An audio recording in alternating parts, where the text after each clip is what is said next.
Alors, moi, je considère, mais on est quelques-uns à la France Insoumise à le considérer, que ce sont les traités de libre-échange qui en cassant les frontières, ont permis toute une série de politiques néolibérales.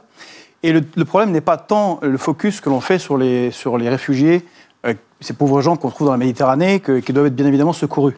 Mais le sujet qui n'est absolument pas abordé, c'est les migrations intra-européennes.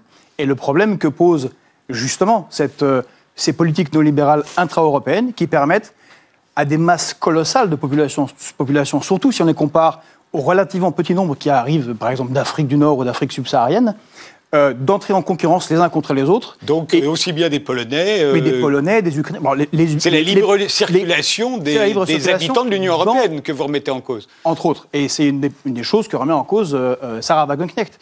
Et ce sont des faits observables. En Pologne, la pression dans les usines est due aux travailleurs qui viennent d'Ukraine, puisqu'on a voulu fortement faire un traité de libre-échange avec l'Ukraine, qui est rentré en vigueur il y a à peu près un an, en septembre 2017. Depuis, on a déjà 1,8 million d'Ukrainiens qui sont partis quelque part en Europe. C'est ce qui permet au patronat allemand de faire des emplois à 0,75 centimes.